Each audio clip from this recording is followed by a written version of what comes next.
감사합니다. 매일 아침 말씀 묵상에 오신 여러분을 진심으로 환영합니다. 1월 25일 월요일 우리를 위한 아들. 오늘의 말씀 이사야 9장 6절 7절의 말씀입니다.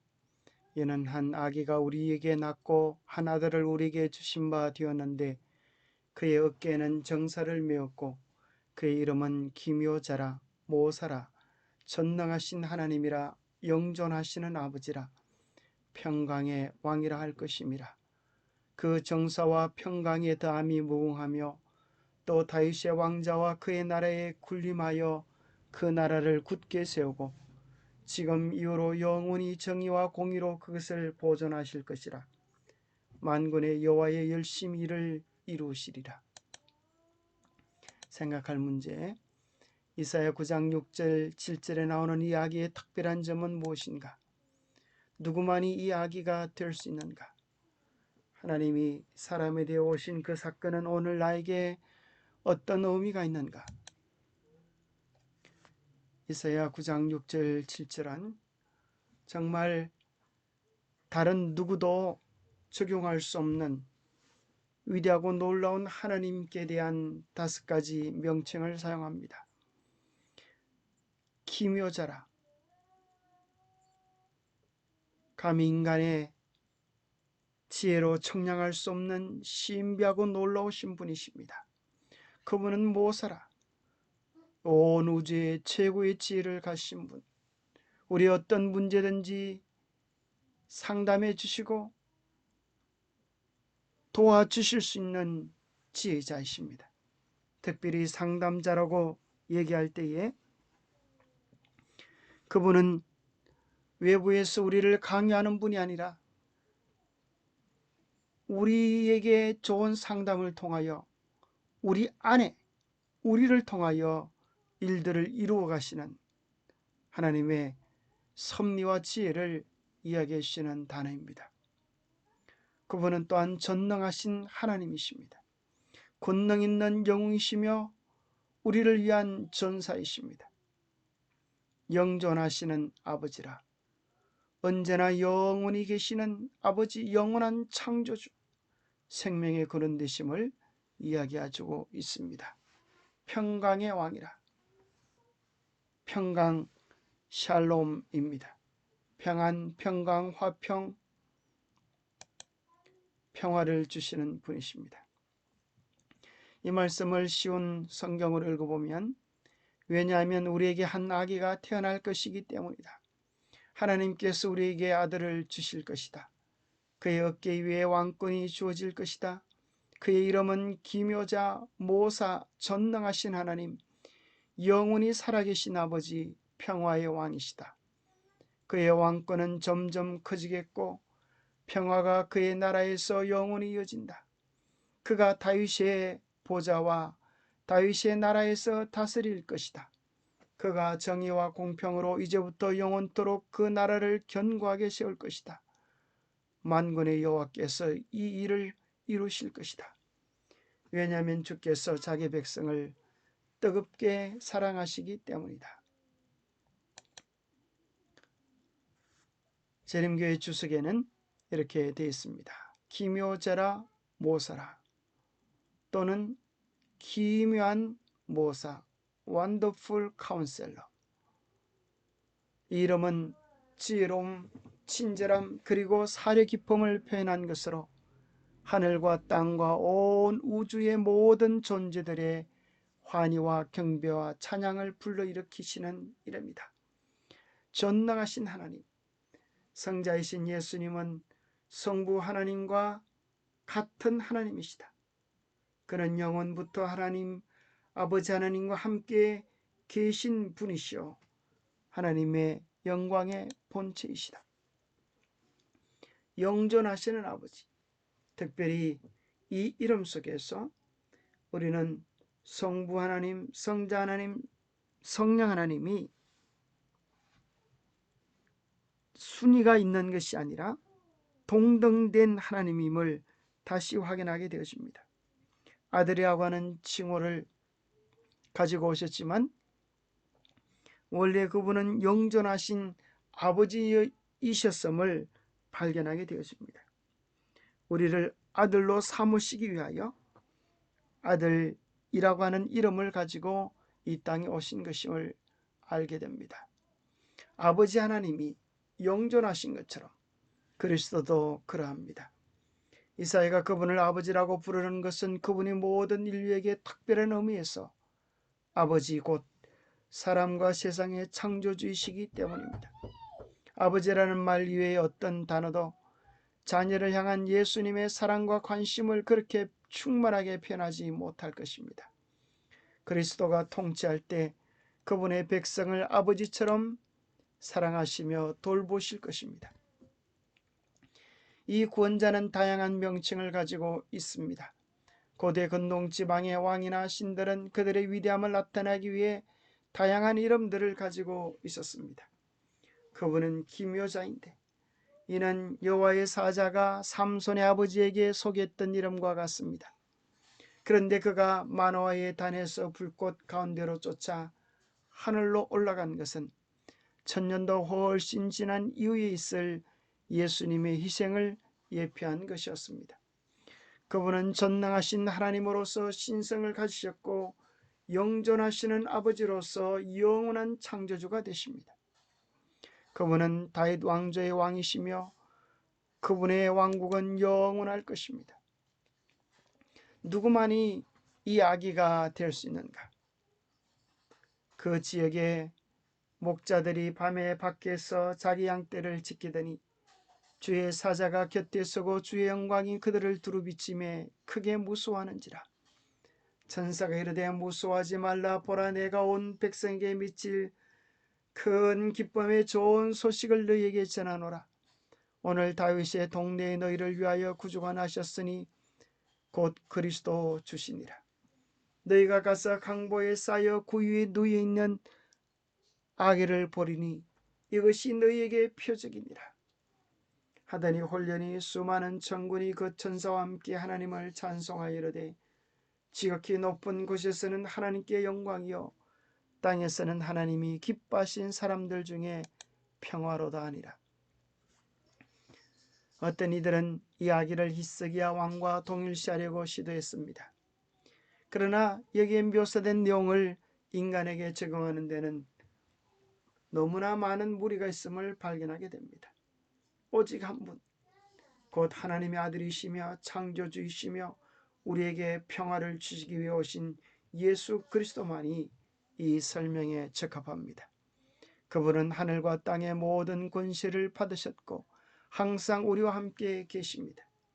그분은 신성을 지니시면서 또한 영원히 인간이 되셨는데 이는 항상 우리의 연약함을 동정하기 위함이었습니다. 그런 한 아기가 우리에게서 났습니다. 우리의 처지와 형편을 이해하고 경험하도록 하기 위하여 이 땅에 오신 것입니다. 그리스도께서 우리 세상에 오셨을 때에 사탄은 이미 이 땅 위에 있었고 말구에서 갈보리에 이르기까지 주님께서 그러신 행로의 매 발자국마다 그는 논박하였다. 사탄은 천사들에게 극기의 정신을 요구하신 하나님을 비난하였다.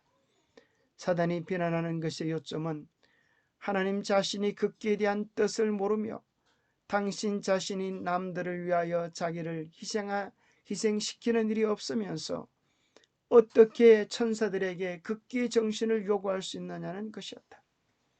사단이 하늘에서 하나님을 대적하여 비난한 것은 바로 이런 점이었다. 이 모든 사단의 비난에 대하여 예수 그리스도는 삶으로 이 땅에 오셔서 보여주신 것입니다.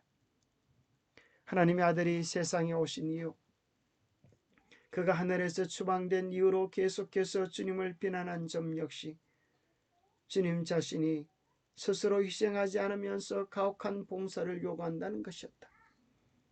그리스도께서 이러한 거짓된 비난에 대처하여 하늘 아버지를 나타내 보이시기 위하여 이 세상에 오셨다. 예수께서 오셔서 하나님의 성품의 으뜸을 보여주실 뿐 아니라 성령을 통하여 우리가 어떠한 자가 될 수 있는지를 보여주기 위하여 오셨습니다. 하나님이 사람에 대해 오신 그 사건이 오늘 나와는 무슨 상관이 있는가? 가장 중요한 것은 이것입니다. 오늘 나와 무슨 상관이 있는가? 오늘 내게 어떤 의미가 있는가? 영접하는 자 곧 그 이름을 믿는 자에게는 하나님의 자녀가 되는 권세를 주셨습니다. 이 엄청난 이름을 가진 분이 한 아기가 되어 이 땅에 오신 것입니다. 우리도 그분을 믿고 우리의 개인의 구주로 영접할 때 우리도 하나님의 자녀가 되는 엄청난 권세를 주시는 것입니다. 이는 혈통으로나 육적으로나 사람의 뜻으로 나지 아니하고 오직 하나님께로서 난 자들이라. 하나님께서 우리를 선택하셨고 하나님께서 우리 마음에 깨달음을 주셨고 하나님께서 우리에게 말할 수 없는 은혜를 베푸셔서 우리가 하나님의 자녀가 되어진 것입니다. 그래서 우리가 선악과의 싸움 속에서 승리를 얻을 수 있는 유일한 비결은 우리의 어떠함이 아닙니다. 주님께서 주시는 두루마기에는 인간의 잘남의 시루락이 한 줄조차도 섞여 있지 않은 것입니다. 또 정글은 이것이니 하나님이 우리에게 영생을 주신 것과 이 생명이 그의 아들 안에 있는 그것이니라. 아들이 있는 자에게는 생명이 있고 하나님의 아들이 없는 자에게는 생명이 없느니라. 내가 하나님의 아들의 이름을 믿는 너에게 이것을 써는 것은 너희로 하여금 너희 안에 너희에게 생명이 있음을 알게 하려 함이라. 여러분, 생명을 가졌습니까? 영생을 가졌습니까? 구원을 가졌습니까? 소망을 가졌습니까? 우리는 아무도 우리 스스로는 자랑할 수 있는 것이 없습니다. 감사한 사실은 예수 그리스도가 우리의 생명이시고 우리의 구원이시고 우리의 소망이 되어주셔서 아무 소망과 아무 가치가 없는 우리들에게 이 세상의 온 우주의 그 어떤 것도 무너뜨릴 수 없는 영원한 우리의 보정, 우리의 구원, 우리의 승리, 우리의 변호인, 우리의 방패, 우리의 자랑이 되어주셨습니다. 고로 예수 그리스도를 소유하십시다. 고로 예수 그리스도께 우리 자신을 전적으로 드리십시다. 내가 할 수 없는 그 일을 주님께서 우리 안에서 이루어 주시도록 우리 자신을 전적으로 주님께 굴복시키십시다. 우리가 우리 자신을 그리스도께 바칠 때에 우리의 마음은 그리스도의 마음과 연합되고 우리의 뜻은 그분의 뜻에 합병되고 우리의 정신은 그분의 정신과 하나가 되어 우리의 생각은 그분에게 사로잡히게 되어 마침내 우리는 그분의 생애를 살게 된다. 이것이 바로 그분의 의의 옷을 입는다는 겁니다. 그리하면 주께서 우리를 보실 때에 무화과 나무 잎으로 엮은 옷이나 죄로 인해 벌거벗고 뒤틀린 우리의 몸을 보지 아니하시고 여호와의 율법을 온전히 순종하심으로 이루신 당신 자신의 의의 두루마기를 보게 된다. 그리스도는 우리의 의로움이 되어 주십니다. 우리 자신을 전적으로 주님께 바칠 때 우리의 마음과 우리의 뜻과 우리의 정신과 우리의 생각이 주의 뜻과 온전히 합해져서 우리 안에 그리스도의 생애를 살 수 있는 성령의 역사가 임하게 될 것입니다. 그 아름다운 약속을 바라보면서 매 순간 우리 자신을 전적으로 주님께 드려 이 아름다운 약속을 경험케 되시기를 바랍니다. 하나님 아버지, 참으로 말할 수 없는 사랑을 베풀어 주셔서 감사합니다. 사람이 무엇이간데 이토록 크신 사랑을 베풀어서 존귀하게 하시나이까. 어떤 절망 속에서도 희망의 끈을 놓지 않고 여기까지 올 수 있도록 인도해 주신 주님 감사합니다. 인간의 가족으로 오셔서 누구보다 우리의 처지와 형편을 잘 이해해 주시는 주님, 우리를 동정하시는 주님께 우리의 삶의 모든 것을 맡기며 순종하기를 원합니다.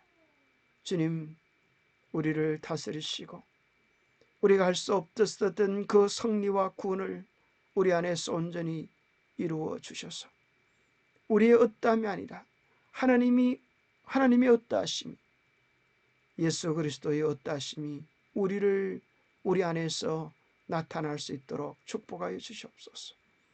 하나님의 귀한 역사하심이 전적으로 굴복하여 드리는 우리의 마음을 주장하셔서 주님 영광 받아 주시옵기를 우리 주 예수 그리스도 이름 머지하여 간절히 간구하옵나이다. 가장 높은 곳에서 가장 낮은 자로 오신 그 아름다운 겸비와 사랑과 은혜가 오늘도 우리를 주님의 사랑과 은혜로 충만케 하시기를 간절히 바랍니다. 오늘도 주님과 함께하는 행복의 하루 되시기를 간절히 바랍니다. 감사합니다.